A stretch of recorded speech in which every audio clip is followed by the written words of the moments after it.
सूरह निसा की आयत नंबर 59 में अल्लाह ताला कहते हैं, ए लोगों जो ईमान लाए हो, अताअत करो अल्लाह की, अताअत करो रसूल की, और उन लोगों की जो तुम में से साहब अमर हो, यानी जो तुम्हारे हुक्मरान हो। फिर अगर तुम्हारे दरमियान किसी मामले में इख्तलाफ हो जाए, निज़ा हो जाए, तो उसे अल्लाह और रसूल की तरफ फेर दो। इस आयत में अल्लाह ताला ने बेसिकली 4 उसूल बयान फरमाए हैं। सबसे पहला उसूल ये है कि सिर्फ अल्लाह की अताअत की जाएगी। दूसरा उसूल ये है कि रसूल की अताअत की जाएगी, क्योंकि अल्लाह की अताअत का तरीका रसूल के बताने से ही पता चलता है। एक्चुअली रसूल की अताअत भी अपने आप में अलग से कोई अताअत नहीं है, बल्कि ये भी अल्लाह ही की अताअत की प्रैक्टिकल शेप है, अमली सूरत है।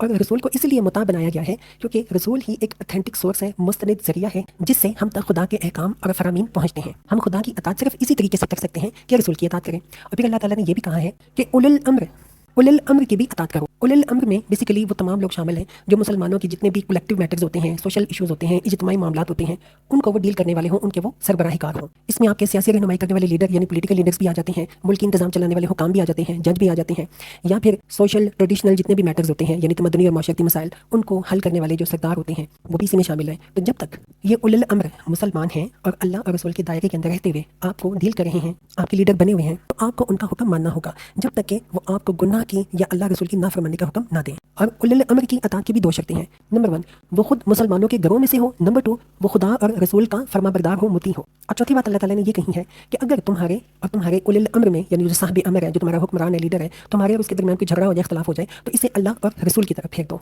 यानी इस्लामी निज़ाम में खुदा का हुक्म और रसूल का तरीका बुनियादी कानून यानी बेसिक लॉ है, और आखिरी संत यानी फाइनल अथॉरिटी है। जब भी मुसलमानों के दरमियान या हुकूमत और रियाया के दरमियान जिस मसले में भी इख्तलाफ वाक़ई होगा, उसमें फैसले के लिए कुरान और सुन्नत की तरफ रुजू किया जाएगा, और जो फैसला वहाँ से हासिल होगा उसके सामने सब अपना सर झुका देंगे। ये सारी बात बयान करने के बाद अल्लाह ताला कहते हैं, इन कुंतुम तुमिनून बिल्लाहि वल यौमिल आखिर, अगर तुम वाकई अल्लाह और रोज़े आखिर पर ईमान रखते हो, ज़ालिका खैरुम व अहसनु तअवीला, यही एक सही तरीक़ेकार और अंजाम के एतबार से बेहतर भी है। कुरान मजीद सिर्फ एक लॉ या आइन की किताब नहीं है, यानी कॉन्स्टिट्यूशन बुक या बुक ऑफ लॉ नहीं है, बल्कि तालीम, तलकीन और वाज और इरशाद की किताब भी है। इसलिए आयत नंबर 59 के पहले फ़िक्रे में जो 4 कानूनी उसूल बयान किए अल्लाह ने, इस दूसरे फ़िक्रे में इन 4 कानूनी उसूलों की हिकमत और मसलहत समझा रहे हैं अल्लाह। इसमें 2 बातें अल्लाह ताला ने कही हैं। नंबर के 4 उसूलों की पैरवी करना ईमान का लाजमी तकाजा है। अल्लाह ताला कह रहे हैं, अगर तुम वाकई अल्लाह और रोज़े आखिर पर ईमान रखते हो, तो इट मीन्स कि तुम इन 4 उसूलों को जो फॉलो करोगे वो तुम्हारे ईमान का तकाजा है। मुसलमान होने का दावा और इन उसूलों से मुंह फेरना, इनहराफ करना, ये दोनों चीज़ें एक जगह जमा नहीं हो सकती। नंबर 2, इन उसूलों पर अपने निज़ाम ज़िंदगी को तामील करने ही में मुसलमानों की बेहतरी भी है। सिर्फ यही एक चीज़ उनको दुनिया में सीधे रस्ते सिरात मुस्तकीम पर कायम रख सकती है, और इसी से उनकी आखिरत भी ठीक हो सकती है, दुरुस्त हो सकती है। ये सारी नसीहत ठीक उस तकरीर के एंड पे अल्लाह ताला कर रहे हैं जिसमें यहूदियों की अखलाकी और दीनी हालत में तबसरा किया जा रहा था। इस तरह एक नहायत लतीफ़ तरीके से मुसलमानों को वार्न किया गया है कि तुम्हारे से पहले वाली उम्मत दीन के इन बुनियादी उसूलों से मुंह फेर कर जिस पस्ती में गिर चुकी है, इससे इबरत हासिल करो।